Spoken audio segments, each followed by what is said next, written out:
this 2024, you had a big, I mean, big win. You won Yep. 25 million. I saw the video that you posted on that. I mean, what was that?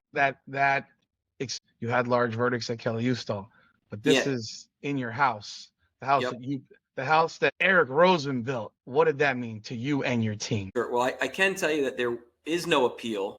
And what I'm allowed to say is that the case was resolved to the mutual satisfaction of the parties, confidential. Oh my God, That, Eric! that's all I could say. All right. I think you are retiring to become a TikToker. I know, right? Listen, that case was just a great, like, sometimes cases come across your desk. It was just a sad, wild, crazy. The story was just unbelievable. And I get involved in cases with an expectation that 98, 99% of cases are going to settle and we're not going to go to trial. That was one that I said from day one over and over and over again, there is no way they're going to try this case. There's no way they would try this case. The facts are so bad. Why would they want the publicity? They're going to pay. They're going to call us before trial. Maybe they're going to try to beat us up and get right into the courthouse steps, but they're going to settle. And the phone call never came. And it was like a classic.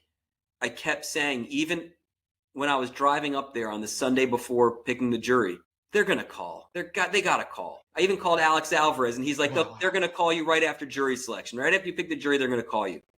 I picked the jury, and the phone call never came. I did opening statements, and the phone call never came. And I went in there, and listen, I tried the case like a tobacco lawyer. I had almost whatever it is, 11 years of going up against the biggest and baddest corporations in the world. And when we go in, we spare no expense. We put on the biggest and baddest show with every piece of technology, every piece of evidence, every piece of the skills that we have. We brought in a jury consultant. We did a bunch of behind the scenes studying of the different issues in the case and how we could present them and frame the issues. We went in there, guns blazing.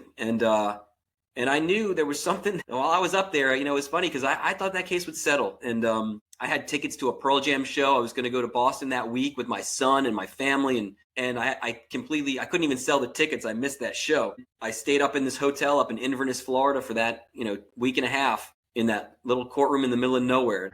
We went in and we got the verdict. And I think the defense did not think that they thought it was a conservative county. There was never any big verdicts up there. We knew what the data showed. We did the studies from before. We did big data studies and we did focus groups. And we kind of knew, we had an idea of where we would land. And like the data was spot on point.